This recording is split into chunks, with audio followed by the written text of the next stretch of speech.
dia. Queria começar pedindo perdão, mas vou falar em português, vou tentar falar o mais devagar possível. Espero que não haja problemas de compreensão, mas vamos lá. Eu vou falar, como o título diz, os desafios teóricos e metodológicos para uma análise histórica da televisão brasileira. Então, eu vou falar especificamente do caso brasileiro. Pode passar? Os objetivos do que eu vou apresentar são esses que estão aí escritos em português, mas eu acho que facilitam também a compreensão, tá aí para vocês lerem. Quer dizer, a ideia do que eu vou apresentar é de uma reflexão crítica dos estudos históricos sobre a televisão brasileira, né, apresentando um panorama mais geral dessa produção, estado da arte. Isso eu não vou apresentar exatamente aqui, mas foi feito para o trabalho. E, a partir disso, propor uma agenda, que vai ser o enfoque maior que eu vou apresentar, de questões a serem desenvolvidas pelos investigadores dessa área, né? Na verdade, um balanço do que eu considero os grandes desafios e impasses teóricos que nós pesquisadores enfrentamos no Brasil. Para fazer essa avaliação, eu parti de algumas questões, né, que me parecem caras. Né? Primeiro, o que tem sido produzido, quer dizer, esse balanço do que tem se produzido numa perspectiva histórica, quer dizer, como que se lança um olhar histórico para a televisão brasileira, né? Qual a especificidade desses estudos que envolvem a televisão no Brasil, como eles se relacionam com outros estudos sobre outros meios de comunicação, né? Que concepção de história esses estudos estão refletindo, né? Que me parece uma questão fundamental, e, consequentemente, em que esses estudos históricos podem ajudar a entender os processos comunicacionais, né? Portanto, qual é a relevância desses estudos históricos para o campo de investigação da comunicação, que é da onde eu paro. Para fazer essa avaliação que eu vou apresentar aqui, eu parti de um levantamento feito junto com um orientador meu, um doutorando, meu lá do UFRJ, que na verdade mais do que um doutorando, um grande parceiro, que é o Igor Sacramento. Ele me ajudou a fazer um levantamento preliminar de todos os trabalhos feitos que abordam uma perspectiva histórica da televisão. Não necessariamente estudos que se proponham a ser história da televisão, mas que abordem em alguma maneira uma perspectiva histórica. Para analisar isso, eu utilizei uma grade de observação, se é que eu posso chamar assim, que foi utilizada anteriormente para analisar os estudos de história da imprensa brasileira, imprensa escrita, que foi apresentado em 2008 num congresso lá da Associação Brasileira de História da Mídia, onde a Mirta estava na época, não sei se ela se recorda. Então, na verdade, tentei aplicar para um estudo específico da história da televisão aquele exercício que eu tinha feito lá atrás dos estudos de história da imprensa. E aí o que eu vou apresentar hoje foi um pouco estimulado pelo próprio convite da Mirta de estar aqui hoje. Gostaria de agradecê-la pelo convite, a oportunidade de estar apresentando aqui, na verdade, um dos primeiros esboços dessa reflexão. Primeira coisa que já adianto é que as observações que eu encontrei sobre as pesquisas de história da televisão são muito similares àquelas que tinha observado na história da imprensa brasileira. Há muitos anos, junto com a professora Maria Alva Barbosa, né, a gente vem estudando, vem discutido, debatido muito a questão sobre teoria e metodologia da história aplicada aos estudos dos meios de comunicação. A gente vem fazendo quase uma luta dentro desse corpo para que a incorporação da história, né, ao campo da comunicação não se dê de uma forma instrumental, né, que se constitua numa verdadeira interdisciplinariedade. Né? Acho que a professora Maria Alva falou sobre isso ontem na apresentação dela, né, que é quase como uma verdadeira cruzada, que foi a palavra que a professora utilizou. Então, o que eu apresento hoje é uma parte específica dessa reflexão que a gente vem desenvolvendo. Como eu disse, há muito de comum, né, entre essas abordagens, porque elas se constituem no que eu estou chamando aqui um certo senso comum historiográfico, se a gente pode dizer assim, em relação à maneira com que os pesquisadores da comunicação lançam um olhar historiográfico. Observando essa bibliografia, né, esse primeiro levantamento bibliográfico que a gente fez, a gente percebe que existem dois tipos de abordagem histórica. Uma que é o que eu estou chamando aí de retrospectiva, né, que ela o seu recorte, na realidade, ele é mais sincrônico, né, o objeto específico não é exatamente a história, mas os autores, os pesquisadores lançam mão, né, como se fosse necessário para trabalhar um determinado assunto, fazer uma retrospectiva histórica sobre ele. Então, um pesquisador vai trabalhar um determinado programa televisivo ou uma determinada emissora de televisão e dedica um capítulo ou uma parte do seu texto, uma introdução à sua pesquisa, falando um histórico, uma retrospectiva. Ou seja, uma introdução, um capítulo, uma abordagem que seria mais acessória. Observando esse tipo de abordagem, percebe-se que a maior parte dessas retrospectivas estão imbuídas do que podemos chamar de um sentido geral, né, no qual a história é sempre pressuposta com uma capacidade de evocar o passado no presente, geralmente de modo linear e objetivo. O recurso, em muitos casos, é acionado para evocar um espírito da configuração passada de programas televisivos para mostrar como que o presente guarda semelhanças ou diferenças entre aquela configuração passada. A retrospectiva não é assumida como uma versão ou uma interpretação do passado, que é reconfigurado a partir de determinadas escolhas teóricas e metodológicas do pesquisador. A narrativa do passado poucas vezes é pensada como interpretação, como um exercício narrativo definido a partir de escolhas intelectuais. É desconsiderada, portanto, a própria operação historiográfica, né, que está se falando agora mesmo. Ou seja, o conjunto de procedimentos, de práticas, de processos, recusas e acolhimentos que são realizadas pelo pesquisador ao fazer história. Portanto, as mediações entre a realidade observada e o olhar que observa são praticamente desconsiderados e acaba-se, ainda que não intencionalmente, se afirmando uma transparência, uma imediatez em relação à realidade estudada, né? Na maior parte dessas retrospectivas, identificamos também uma outra característica. Existe nelas uma tendência ao que poderíamos chamar de causal evolucionista. Considera-se o processo histórico como cumulativo, que vem do passado e se inscreve no presente como fluxo de uma evolução, na qual o fato causa e gera um outro subsequente. São poucos os trabalhos, né, sobre história da televisão brasileira que se empenham em propostas teórico-metodológicas acerca da relação justamente entre o causal e o não causal. A dificuldade de lidar com aquilo que permite que a emergência de um novo tipo de comportamento, de objetos, de práticas, de instituições, de regras sociais, que não podem ser unicamente reduzidos ou deduzidos a condições pretéritas, né? A história é pouco admitida em sua multiplicidade, né, dotada algumas vezes de ausência de nexos e a presença do acaso. Na maior parte dos estudos é assumida uma narrativa fechada, unilinear.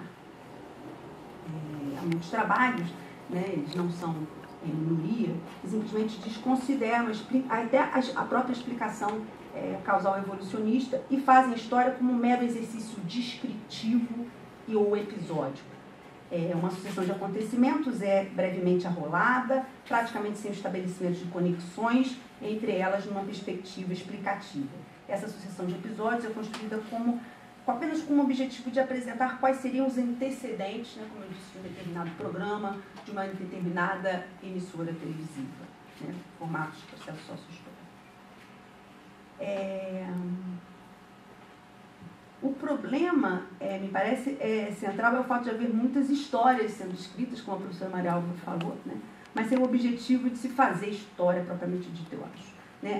O compromisso teórico-metodológico, a atividade historiográfica propriamente dita, que eu acho que está tão bem apresentada no texto, né, do professor Ricardo, que você leu, uma preocupação em mostrar o tempo todo, né, descortinar e problematizar os pressupostos do seu próprio trabalho, a gente vê pouco nos estudos da história da televisão brasileira. E essa outra perspectiva, que seria a perspectiva diacrônica propriamente dita, ou seja, aqueles estudos que se propõem a fazer de fato uma história da televisão, o que a gente observa é que as mesmas características se mantêm, né? Essa abordagem não se diferencia muito na essência daquelas que usam a história apenas como algo acessório, né? E frente a esse diagnóstico inicial, o que eu vou apresentar a partir de agora é justamente isso que eu estou chamando de uma agenda de desafios para a história do telejornalismo. Quer dizer, dado esse primeiro diagnóstico, que eu estou falando aqui, obviamente, de uma forma rápida, né? Mas a partir disso, o que me parece que são grandes desafios para a gente enfrentar, o que os pesquisadores merecem enfrentar. A primeira questão, que também, né, foi colocada, é a questão entre o nacional e o regional. Muitos estudos históricos sobre a televisão brasileira se debruçam a fazer uma análise da televisão em rede nacional. Né? E isso há um privilégio muito grande na escolha da TV Globo como objeto de estudos, pela importância, né, que obviamente do tamanho que essa emissora tem.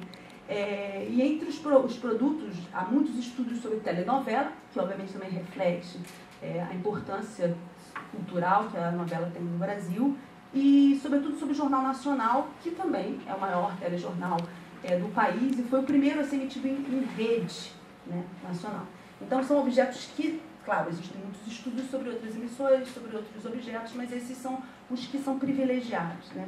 E tem a ver também com a configuração histórica. A questão da identidade nacional também é sempre muito problematizada. O papel e a importância que a televisão brasileira teve no contexto da ditadura militar, na conformação também de uma identidade nacional. Então, quase sempre todos os estudos, de uma forma ou outra, esbarram nessa questão.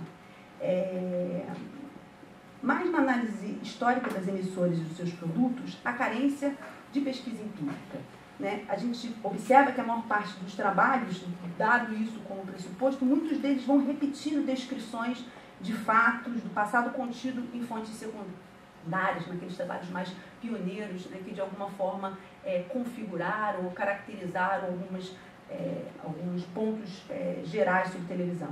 A maioria dos trabalhos, portanto, repete fatos, explicações muito semelhantes, problematizando pouco uma certa dada interpretação histórica. Por outro lado, recentemente têm aparecido investigações dedicadas à televisão em diferentes estados do Brasil, que buscam dar conta das especificidades das configurações locais e regionais. Nesses casos, até pela ausência de uma bibliografia prévia, a pesquisa empírica costuma ser um pouco mais considerada. Né? O crescimento desse tipo de trabalho espelha uma sensibilização dos programas de pós-graduação, né, em diferentes partes do Brasil para a própria perspectiva histórica e para as peculiaridades das determinações das diversas localidades. Num país de dimensões continentais como o Brasil, de grande diversidade cultural, enfim, econômicas, sociais, eu acho esse tipo de trabalho extremamente importante. Né? Sem eles não é possível conhecer as peculiaridades de determinadas práticas, instituições, conjunturas, né, que são essenciais, na meu ver, para a compreensão das dinâmicas históricas mais amplas. A reflexão sobre as práticas televisivas locais permite confrontar as realidades particulares de determinadas regiões, né, a configurações mais gerais. Né? Nesse sentido, os estudos podem problematizar determinadas interpretações históricas, renovando-as. Né? Isso, no entanto, para que isso, né, aconteça, é necessário realizar trabalhos comparativos e algum tipo de síntese, me parece. E aí vai para o segundo ponto que eu estou considerando o grande desafio desses estudos históricos, que é justamente a comparação e a síntese. O método comparativo pode comparar, pode consolidar, colaborar para a consolidação de uma análise histórica da televisão em vários aspectos. Na relação entre o regional e o nacional, que eu acabei de falar, né, entre o particular e o geral, entre o individual e o social, considerando todas as demais mediações envolvidas nesse processo, mas também as manifestações de determinados fenômenos em espaço e tempos determinados, diferentes. Né? É preciso, no entanto, atenção para o fato de comparar não é meramente elencar semelhanças e diferenças, né? A comparação, na verdade, ela é uma atividade corriqueira da própria operação histórica, né? do exercício histórico. Né? Fazer história é necessariamente contextualizar acontecimentos comparando-os. Né? Mesmo assim, a adoção da comparação como método de uma pesquisa histórica cobra uma dimensão mais aprofundada dessa prática. Nesse caso, algumas questões, a meu ver, se impõem. O que se pode comparar, como ser específico sem perder de vista as contextualizações mais amplas, quais fontes utilizar, deve-se utilizar o mesmo padrão de fontes, quais especificidades e temporalidades comparadas devem ser consideradas, como a partir da comparação é possível se chegar a conclusões mais gerais, não simplistas sobre o processo histórico, e é possível elaborar sínteses gerais, né? E se sim, como? Né? Bom, e aí o outro desafio justamente é dar conta dessa difícil relação entre o particular e o geral, que está ali como o terceiro desafio. Os estudos... eu estou falando muito rápido? Está dando um brilho. ¿Se comprende, verdad? ¿No? Sí. Os estudos históricos da televisão parecem oscilar, né, os estudos sobre a televisão brasileira, parecem oscilar entre dois eixos de análise. Né, justamente os estudos mais generalistas, que tendem, em geral, a perder o detalhe dos fatos e processos, e os particularistas, né, que, com uma análise mais pontual, pode acabar por desconsiderar a dimensão contextual mais ampla. Em parte, esse impasse é provocado pela própria diversidade de aspectos, né, que envolvem a televisão. Né, aspectos como sociais, culturais, econômicos, estéticos, tecnológicos, discursivos, editoriais, políticos. Né, e dos seus vários tipos, a televisão comercial, aberta, né, no Brasil nós temos televisão aberta, comercial, a cabo, pública, estatal, comunitária, universitária e outros. E bem como a própria variedade de gêneros e formatos, né, com dramaturgia, jornalismo, esporte, entretenimento de vários tipos, e dentro de cada uma dessas modalidades, vários gêneros específicos, né, da dramaturgia se tem novela, com seriados, enfim, vários outros. Observamos que a maioria dos trabalhos acaba não conseguindo relacionar o geral ao particular e o particular ao geral. Qualquer que seja a realidade observada, ela é sempre, né, excessivamente abrangente e complexa para comportar a pretensão de uma análise definitiva, né, definida. Nessa perspectiva, se faz necessário trabalhar naquilo que o historiador Jacques Revel chamou de jogos de escala, que me pareceu alguma coisa que tende a ver com essa perspectiva multiescalar também, né, que você mencionou. Para o autor, a variação de escalas é um recurso de excepcional fecundidade que possibilita que se construam objetos complexos, compatíveis com descontinuidades dos patamares e que se protagoniza a vida social. Saber lidar com esse jogo de escalas parece fundamental para uma renovação dos estudos históricos da televisão brasileira, até porque, como disse Chartier, a história é sempre geral e particular ao mesmo tempo. O geral sempre contém e renova o particular, apesar do particular ter dinâmicas e temporalidades próprias. E aí, eu vou para o outro desafio, que me parece ser essa relação entre o que eu estou chamando de exterior, entre aspas, e interior, entre aspas. Né? Geralmente, as análises mais generalistas, elas enfatizam as dimensões externas, as práticas televisivas, enquanto as particularistas enfatizam as internas, entre aspas. Os estudos que abordam as dimensões externas, né, que eu estou chamando de externas, as condições sociais, econômicas e políticas, tomam a televisão como uma instância reprodutora de ideologias, sem considerar com a maior acuidade as condições de produção dos seus discursos. Algumas vezes, quando essas condições são consideradas, as relações estabelecidas são prioritariamente a partir de uma causalidade mecânica, tomando a televisão como um efeito, em última instância, de determinada estrutura socioeconômica e poder político. Né? E aí a ditadura militar faz da televisão ser alguma coisa que deve ser rechaçada, como a gente estava falando antes. Já alguns trabalhos que privilegiam a dimensão interna acabam considerando a televisão, e que, portanto, se detalham mais na análise dos seus produtos, né, acabam usando a televisão mais como resultado de rotina, próprias das rotinas de produção, do que como uma instância agregada por pressões e determinações em múltiplos níveis.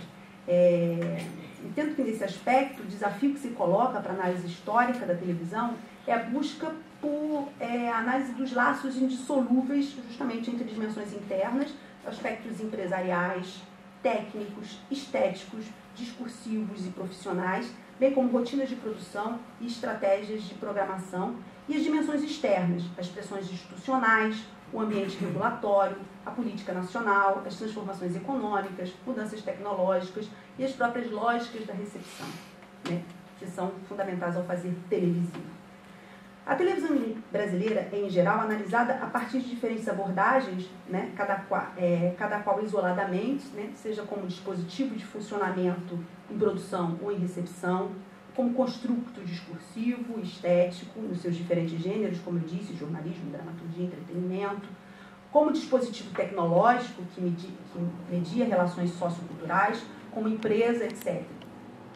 Mas como pensar um modo de fazer história da televisão que, de alguma maneira, interrelacione essas dimensões? Né? É um grande desafio, me parece, que é tentar dar conta desse objeto tão complexo, tão multifacetado, né, da forma mais multiperspectívica possível. Considerar o contexto político, socioeconômico, cultural, sem perder de vista as dimensões internas de funcionamento dessa mídia, as suas lógicas profissionais, empresariais, mas também seu valor estético, né, e representacional. E aí eu parto para o outro, que eu chamo de desafio, que tem muito a ver também com o que foi problematizado no texto apresentado do professor Ricardo, que é justamente a relação entre memória e história. Nos estudos históricos da televisão, é muito utilizada, né, no caso da televisão brasileira, uma perspectiva que eu estou chamando de memorialista. Né? E aí tem dois aspectos bastante decorrentes disso, recorrentes. Um é o uso da efeméride, né? Então é um grande acontecimento, aniversário do programa tal, lançamento de um programa tal, as grandes efemérides. E também a memória dos profissionais da televisão, que são muito acionados. No primeiro caso, o relato histórico ressalta as singularidades, né, os mais importantes fatos, as curiosidades, os grandes personagens da televisão. Às vezes, o uso do passado, nesse caso, ele acaba sendo apenas celebratório, né, em alguns casos mesmo anedótico. O segundo caso, né, o da memória dos profissionais, ele tem sido cada vez mais intenso nas pesquisas sobre televisão no Brasil. Seja através de memórias escritas pelos próprios profissionais, seja aquelas que são recolhidas justamente pelo uso da história oral. Nenhum problema nisso, né? Muito pelo contrário. Né? Os depoimentos são ótimas fontes para o pesquisador, elas ajudam a recuperar informações sobre os fatos e processos que só podem ser conhecidos pela narrativa daqueles que viveram diretamente ou daqueles que presenciaram de alguma forma esses processos. Né? Os depoimentos são uma fonte importante para a compreensão do passado, mas é importante ter em vista que de forma alguma eles podem ser encarados como índice absolutos da verdade histórica. Eles precisam ser analisados criticamente, destrinchados, aliás, com qualquer fonte histórica. Deve ser levado em conta o trabalho de linguagem, né, de enquadramento da memória realizada pelo entrevistado e as condições de produção da própria entrevista. Nesse caso, talvez mais importante do que o próprio factual, né, que é resgatado através desses relatos, seja justamente o significado que esse factual adquire para aquelas pessoas que lembram. Né? E os depoimentos têm validade na medida em que, no conjunto, eles justamente remetem para a multiplicidade da experiência vivida. Né? Dessa forma, os pesquisadores acho que contam com o desafio de aliar o uso desses relatos a uma discussão teórica sobre memória. Né? E existe uma farta bibliografia sobre essa questão, né, que muitas vezes é desconsiderada. Né? Você citou Pierre Nora, mas tem tantos trabalhos importantes sobre a questão da memória histórica. O outro desafio, acho que podemos passar para diz respeito a indivíduos e processos. Eu estou muito atrasada, então, eu não quero correr, falar muito rápido, para não deixar de ser compreendida, mas eu vou ter que acelerar um pouquinho aqui por causa do tempo. A relação entre indivíduos e processos. Parte das narrativas sobre a história da televisão ainda é centrada na ação individual. Os personagens são considerados protagonistas dessa história. A noção que está subentendida na maior parte desses estudos é que a história é baseada em grandes feitos e na atuação singular de certos atores sociais. Essa prática acaba negligenciando as dinâmicas e os processos institucionais e macrosociais em favor da centralidade no indivíduo. Mas há também trabalhos que estudam as macroestruturas e que, ao contrário, negligenciam totalmente a ação individual, como um motor de transformação do processo histórico. Essa dicotomia entre indivíduo e sociedade, né, já tão discutida e praticamente ultrapassada do ponto de vista epistemológico nas ciências humanas e sociais, ainda se apresenta concretamente nos estudos sobre televisão. Sem a superação concreta dessa falsa dicotomia, eu acho que não é possível dar conta da historicidade dos processos comunicacionais. Não se deve perder de vista o sujeito em favor dos processos, né, mas analisar os sujeitos nos processos. Essa perspectiva permite colocar em destaque as dinâmicas das construções de sentidos próprios a determinadas práticas, produtos, representações. É fundamental, acima de tudo, não tomarmos a televisão como um dado, né, mas como algo construído por sujeitos que, assim como outros agentes históricos, vivem imersos em aparatos tecnológicos, convivem com formas de se autorrepresentar e entender o seu papel na sociedade e com formas de representação capazes de dar sentido às suas ações num determinado tempo e lugar. A consideração da historicidade das práticas midiáticas pressupõe a identificação de diversas forças atuantes no terreno das lutas em que os processos de comunicação midiática se inserem e como elas se constituem mutuamente. É importante entender como tal entrelaçamento se materializa de modo específicos em obras concretas, perceber como se relacionam com os sujeitos envolvidos nos processos e as múltiplas pressões a que estão submetidos no cotidiano de planejamento e realização das obras televisivas e o seu reconhecimento também pelo público em dado momento. A consideração do contexto nos permite enfocar a ambiência sociocultural a qual a comunicação midiática se dá e na qual se dá o processo e na qual se dá sentido aos diversos modos como os indivíduos participam dela, estruturando essa forma de comunicação ou até mesmo desconstruindo-a. E aí, indo mais para frente, ruptura e continuidade, vou tentar ser breve. Em geral, acho que a professora Marialva falou isso, os estudos de história da televisão brasileira, eles tendem a enfatizar muito uma temporalidade linear, uma sucessão de acontecimentos, né, eles são predominantes no tom das narrativas, se privilegia muito a mudança produzida pelo arrolamento de fatos considerados marcantes, enfim, acaba-se não se não se dá conta da tensão justamente entre ruptura e continuidade, que é o que me parece importante. Menos enfatizar as grandes rupturas ou os grandes fluxos de continuidade, mas buscar, eu acho que é esse outro grande desafio para o entendimento dos processos históricos, buscar dar conta da tensa relação entre o que permanece e o que se transforma, ou como permanece e como se transforma. O outro desafio é a pesquisa empírica, que eu vou falar muito rápido. A pesquisa empírica é muito frágil nos estudos de televisão brasileira, isso diz respeito a vários motivos, não só pelas escolhas metodológicas, mas a dificuldade também de acesso aos acervos audiovisuais. Eu não sei como é em outros países da América Latina, né? Como é aqui na Argentina, como é em outros países, mas no Brasil a gente tem uma dificuldade enorme, tem muito a ver com o fato da televisão serem emissoras privadas. Não existe nenhuma política de conservação, isso faz com que se tenha muita dificuldade, apesar do que a fonte audiovisual não é a única fonte possível para estudo dos processos televisivos. O último desafio, justamente a descrição, a análise, falando muito rápido aqui, na verdade, uma das coisas que observamos também é que existe um predomínio de uma história mais narrativa e pouco uma história problema, né? Uma história que toma como objeto seletivas questões sobre determinado passado, reconhecendo explicitamente a história como uma construção conceitual escrita no presente, a partir dos seus sistemas de inteligibilidade, e esse é o último desafio. E, consideração final, em um segundo, a gente pode passar para o próximo slide. Na realidade, fechando, né, eu volto àquela pergunta que estava lá no início, né, que eu coloco aí de uma outra maneira, né, que é qual era a relevância desses estudos históricos para o próprio estudo da comunicação, e me parece que eu me coloco o campo de estudo, a perspectiva história, ou a história, ela é um campo de estudos específicos da comunicação, ou ela é uma perspectiva, né, um olhar sobre o campo comunicacional. né? Eu sou estudiosa, pesquisadora de história, então para mim é óbvio que se compõe como um campo de estudos, mas eu acho que a história também pode ser mais do que isso, e a contribuição dela para os meios, para o estudo sobre os processos comunicacionais pode ser mais amplo do que só isso.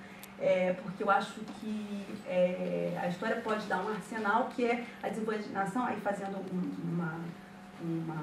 parafraseando o Wright Mills, né, que fala em imaginação sociológica, eu estou chamando aí de imaginação histórica, que é esse exercício, né, de desenvolver uma percepção que consiga dar conta do complexo jogo que se processa entre o homem e a sociedade, entre o eu e o mundo, né, uma sensibilidade que seja capaz de relacionar o micro e as macroestruturas, de compreender os cenários mais amplos em termos de seus significados para a vida íntima das pessoas. Né? Uma imaginação histórica que pressupõe também uma capacidade de pensar o homem e as suas práticas no tempo. Né? O tempo entendido aqui como, na sua multiplicidade de níveis e ritmos, não como algo em si, né, mas como uma forma de existência das coisas, o tempo considerado naquilo que o Koselleck fala, né, a tensão entre um espaço de expectativas, um espaço de experiência e um horizonte de expectativa. Peço muita desculpa por ter atrasado e por ter ultrapassado o tempo. Obrigada.